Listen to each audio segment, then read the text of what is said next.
والسلام على من لا نبي بعد اما بعد فاعوذ بالله من الشيطان الرجيم بسم الله الرحمن الرحيم والذي جاء بالصدق وصدق به اولئك هم المتقون. ہم نے ہر دور میں تقدیس رسالت کے لیے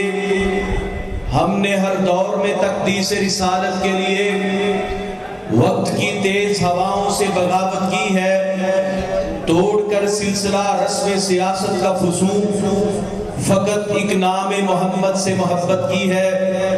حضرات، آج کی یہ تحفظ ختم نبوت کانفرنس اور دفاع صحابہ کا اجتماع ہر لحاظ سے کامیاب اور کامران ہو چکا ہے.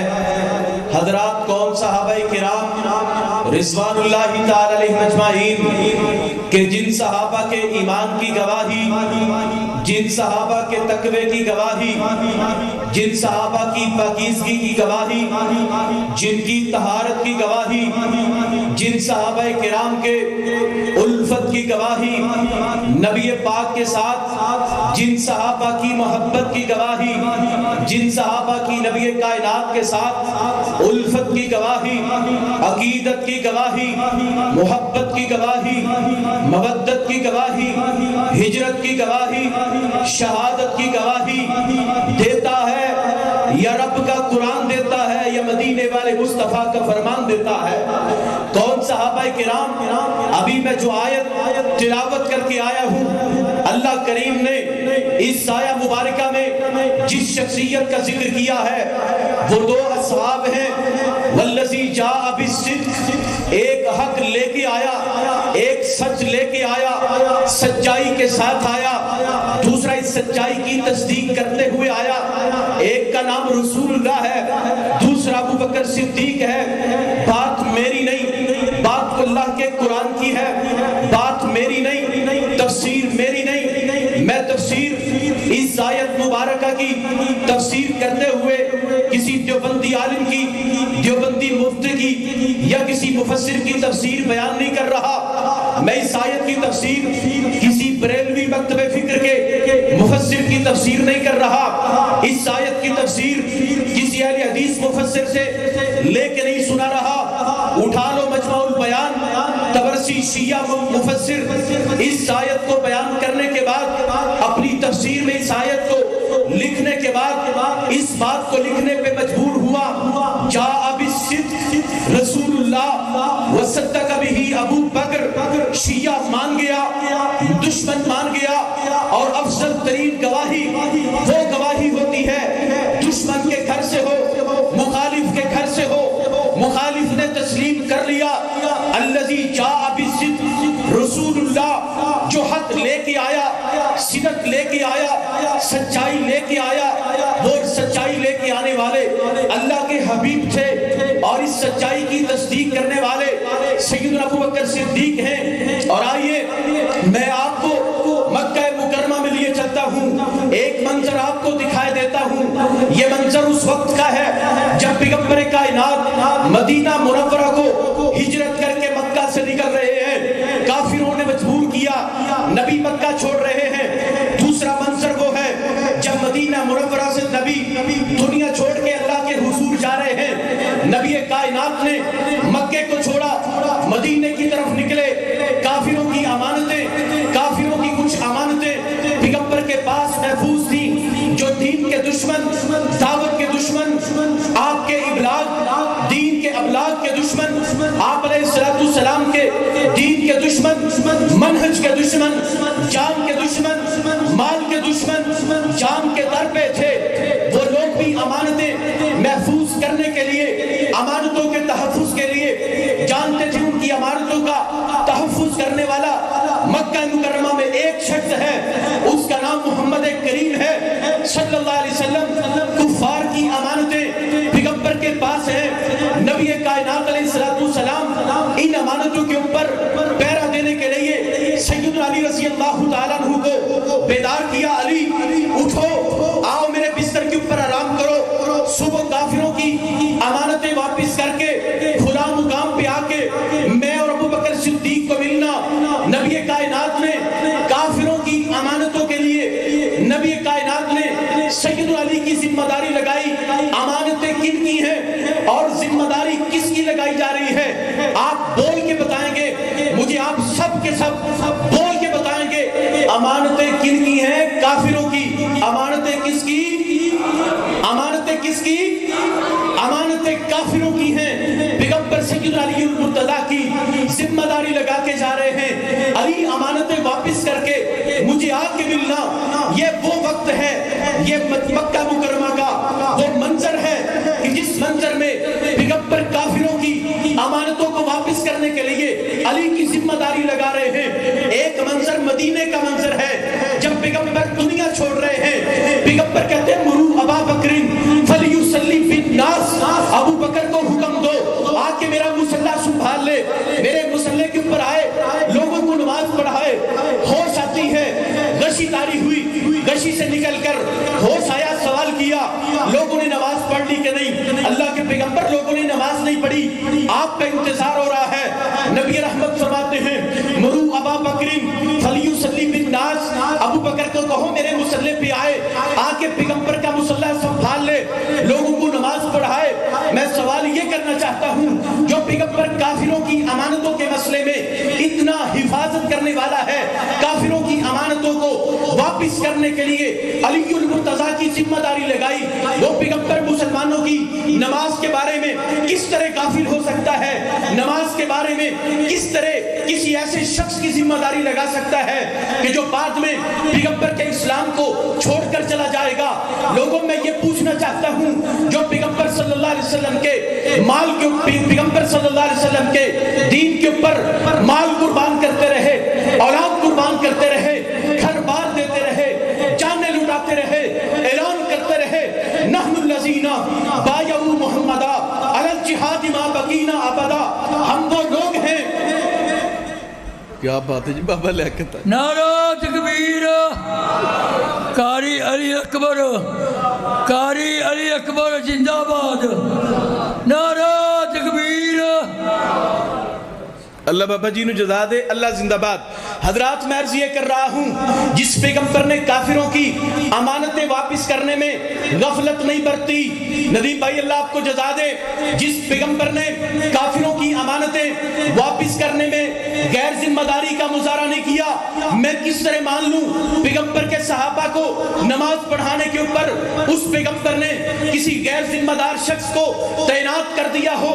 یہ مکہ کا منظر ہے، کافروں کی امانتیں ہیں، یہ مدینہ کا منظر ہے، مسلمانوں کی نمازیں ہیں، وہاں علی المرتضیٰ کو تعینات کیا کافروں کی امانتوں پر، یہاں ابو بکر صدیق کو تعینات کیا مسلمانوں کی امانتوں پر۔ آج میں پوچھنا چاہتا ہوں، لوگ کہتے ہیں ہم ابو بکر کو خلیفہ نہیں مانتے، خلیفہ بلا فضل علی المرتضیٰ کو مانتے ہیں، کیا مسئلہ ہوا؟ وجہ کیا ہے؟ کہتا جی وہ باغ فتح کا مسئلہ تھا۔ میں سوال یہ کرتا ہوں، پیغمبر صلی اللہ علیہ وسلم دنیا سے رخصت ہوئے، میرے پیغمبر کی زندگی میں فتح کا مسئلہ پیش نہیں آیا تھا، میرے پیغمبر مدینے میں مصلی کے اوپر ہیں، پیچھے ابو بکر ہیں، پیغمبر مصلی پر پیچھے عمر ہیں، پیغمبر مصلی پر پیچھے عثمان ہیں، پیغمبر مصلی پر پیچھے علی ہیں، حسن و حسین ہیں، معاویہ ہیں، پیغمبر کے صحابہ ہیں، پیغمبر دنیا سے رخصت ہوئے، سیدنا ابو بکر صدیق آئے، سیدنا ابو بکر صدیق کے ابتدائی دور میں واقعہ فتح پیش نہیں آیا تھا، باغ فتح کا مسئلہ کھڑا نہیں ہوا تھا۔ میں پوچھتا ہوں، فتح کا واقعہ ابھی پیش نہیں آیا، مصلی پر ابو بکر ہیں، پیچھے عمر ہیں، پیچھے عثمان ہیں، مصلی پہ ابو بکر پیچھے علی ہیں، مصلی پہ ابو بکر پیچھے حسن حسین ہیں، مصلی پہ ابو بکر ہیں، پیچھے پیغمبر کے صحابہ سیدنا عباس ہیں۔ ابھی واقعہ فتح پیش آ گیا، پیش آنے کے بعد مصلی پہ ابو بکر، آؤ چلو لیے چلتا ہوں، مسجد نبوی کا منظر دکھاتا ہوں، واقعہ فتح پیش آیا، پیغمبر کے اہل بیت نے، پیغمبر کی بیٹی نے، سیدہ فاطمہ الزہرا نے حق کو مانگ لیا، ابو بکر صدیق رضی اللہ تعالیٰ نے پیغمبر کی حدیث سنا کے انکار کر دیا۔ میں پوچھتا ہوں، انکار کرنے سے پہلے مصلی پہ کون تھا؟ ابو بکر ہے، پیچھے کون ہے؟ عمر عثمان ہے، مصلی پہ کون ہے؟ علی المرتضیٰ ہے، پیچھے کون ہے؟ پیچھے عباس ہے۔ اب فتح کا واقعہ رونما ہو چکا، اب مصلی پہ کون ہے؟ ابو بکر ہے، پیچھے کون ہے؟ پیچھے واقعہ فدق پیش آ چکا. اس واقعے کے بعد مسلح پہ کون؟ ابو بکر ہیں, پیچھے حسن ہیں. واقعہ فدق پیش آنے کے بعد مسلح پہ ابو بکر ہیں, پیچھے حسین ہیں, پیچھے عباس ہیں. انہوں نے ابو بکر کو مسلح پہ کھڑا کر کے بتا دیا امت کا امام ابو بکر, عمر کا امام ابو بکر, عثمان کا امام ابو بکر, علی کا امام ابو بکر, حسن کا امام ابو بکر, حسین کا امام ابو بکر, اور سیدنا معاویہ کا امام ابو بکر, عباس کا امام ابو بکر, اہل بیت کا امام ابو بکر, اصحاب کا امام ابو بکر. پکار اٹھیے, ہاتھوں کو بلند کر کے بتائیے امت کا امام, امت کا امام.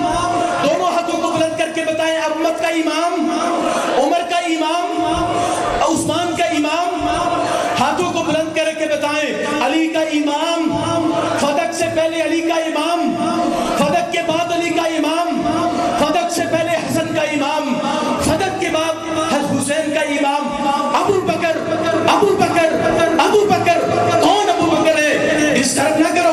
ابو بکر صدیق رضی اللہ تعالیٰ عنہ. لوگوں کون ابو بکر ہے؟ سوال کرنا چاہتا ہوں. پیغمبر نے سوال کیا ابو بکر, اے میرے صحاب, جنگ بدر, احد, خندق کے اوپر, احزاب کے اوپر, حنین کے اوپر اور غزوہ تبوک کا واقعہ کس کس کو یاد نہیں ہے؟ غزوہ تبوک کے واقعے سے مسلمان کا بچہ واقف ہے, آشنا ہے, متعارف ہے. غزوہ تبوک کا موقع, پیغمبر مال طلب کرتے ہیں. میرے صحابہ جہاد کے لیے, اللہ کے راستے میں لڑنے کے لیے مال کو جمع کرو. ابو بکر پورا گھر اٹھا کے لے آ رہے ہیں, حضرت عمر آ رہے ہیں, گھر کا آدھا سامان لے کے آ رہے ہیں, سیدنا عثمان آ رہے ہیں اور 5 کلو سونے چاندی کے سکے لے کے آ رہے ہیں. حضرت علی اپنا حصہ لے کے آ رہے ہیں, حسن, حسین, سیدنا معاویہ, دیگر صحابہ حصہ لے کے آ رہے ہیں. میں کس طرح مانوں جو گھر قربان کرنے والے تھے, اولادیں دینے والے تھے, رشتہ داروں کو قربان کرنے والے تھے, جانوں کے نذرانے پیش کرنے والے تھے, وہ صحابہ میں کس طرح مان لوں وہ ابو بکر جس نے پورا گھر لٹایا وہ 6 مرلے کے باغی فدق کے اوپر قبضہ کر لے؟ کس طرح ہو سکتا ہے؟ رافضی جھوٹ بولتا ہے, رافضی بدعملی کرتا ہے. ابو بکر 6 مرلے 8 مرلے کے باغی فدق کے اوپر قبضہ کر سکتا؟ دنیا کا رافضی جھوٹا ہو سکتا ہے, پیغمبر صلی اللہ علیہ وسلم کے صحابہ جھوٹے ہو سکتے نہیں ہو سکتے. آئیے کون ابو بکر صدیق رضی اللہ تعالیٰ عنہ. نبی پاک فرماتے ہیں لو کنتو متخذا خلیلا لاتخذت ابا بکر خلیلا. لوگوں میں نے دنیا میں کسی کو اپنا جانی دوست خلیل نہیں بنایا. اگر میں اپنا کسی کو جانی دوست بناتا ابو بکر صدیق کو بناتا. کون ابو بکر ہیں جن کے بارے میں پیغمبر فرما رہے انت صاحبی فی الغار وانت صاحبی علی الحوض. ابو بکر تو میرا صرف غار کا ساتھی نہیں, ابو بکر تو میرا حوض کا بھی ساتھی ہے. میرے حوض پر, حوض کوثر پر تو میرے ساتھ ہوگا. کون ابو بکر ہیں صدیق رضی اللہ تعالیٰ عنہ جن کے بارے میں میرے پیغمبر فرماتے ہیں ما طلعت الشمس ولا غربت على احد من النبیین والمرسلین افضل من ابی بکر. کائنات میں کوئی ایسا سورج طلوع نہیں ہوا جس دن اس کائنات کے اوپر نبیوں رسولوں کے بعد ابو بکر سے افضل اس کائنات میں کوئی شخص آیا ہو, ابو بکر سے افضل اس کائنات میں کوئی بندہ پیدا ہوا ہو, یہ ہو نہیں سکتا. کون ابو بکر؟ صاحب ایمان ابو بکر. اور ابو بکر کے ایمان کی بات کروں, شعب الایمان ہے, بہتی کی کتاب اٹھا لے سیدنا عمر بن خطاب, اس امت کے فقیہ کا قول لکھ لے, امت کے فقیہ کا, امت کے در نیاب عمر بن خطاب کا قول لکھ لو. سیدنا عمر بن خطاب رضی اللہ تعالیٰ عنہ فرماتے ہیں لو وزن ایمان ابی بکر بایمان اہل الارض لرجع بہ. عمر قسم کھا کے کہنے کو تیار ہے, اللہ کی قسم ہے, پوری دنیا کے ایمان ایک پلڑے میں ڈال دیے جائیں, پوری دنیا کے ایمان ایک پلڑے میں ہو, ابو بکر کا ایمان دوسرے پلڑے میں ہو, پوری دنیا کے ایمان ہلکے پڑ جائیں, ابو بکر کا ایمان پوری دنیا سے بھاری پڑ جائے.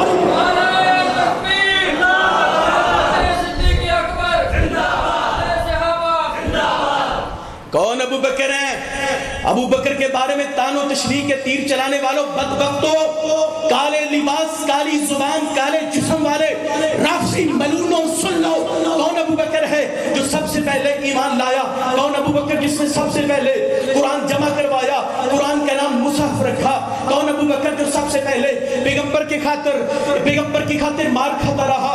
کون؟ ابو بکر، جو پیغمبر کے لیے سب سے پہلے میدان جہاد میں اترا کون؟ ابو بکر ہیں۔ لیکن مناسبت عجیب ایک بات مجھے یاد آ رہی ہے، لوگوں ایک خلیفے کو اللہ نے اپنے آدم کو اپنا خلیفہ بنایا، اس کائنات میں آدم علیہ السلام کو خلیفہ بنا کر شیطان ابلیس کو حکم دیا اس کو سجدہ کیا جائے، سب فرشتوں نے سجدہ کیا۔ ایک نے کہا، ابلیس نے کہا میں تیرے خلیفے کو نہیں مانتا، میں تیرے خلیفے کو تسلیم نہیں کرتا۔ رب نے کہا تو دھتکارا ہوا ہے، تو راندہ درگاہ ہے۔ وہ ابلیس ٹھہرا، اس کا نام شروع ہوتا ہے شین سے۔ ایک دوسرا منظر، اس نے پیغمبر کے خلیفے کو نہیں مانا، ایک نے اللہ کے خلیفے کو نہیں مانا، وہ شیطان ٹھہرا، ابلیس ٹھہرا، مردود ٹھہرا، راندہ درگاہ ٹھہرا۔ ایک دوسرا منظر، ایک دوسرا اٹھا، وہ کہتا پیغمبر ہم تیرے خلیفے کو ابو بکر کو نہیں مانتے۔ کون ابو بکر؟ ہم تیرے خلیفے کو ابو بکر کو تسلیم نہیں کرتے۔ رب نے کہا چلو پھر تم بھی درگاہ راندہ درگاہ ہوئے، تم بھی مردود ہوئے۔ جس نے رب کے خلیفے کو نہیں مانا اس کو بھی پتھر پڑیں گے، جس نے نبی کے خلیفے کو نہیں مانا اسے تھپڑ پڑیں گے۔ جو پیغمبر کے خلیفے کو نہ مانے، جو رب کے خلیفے کو نہ مانے، اسے ذی الحج کی 10 تاریخ کو پتھر پڑتے ہیں۔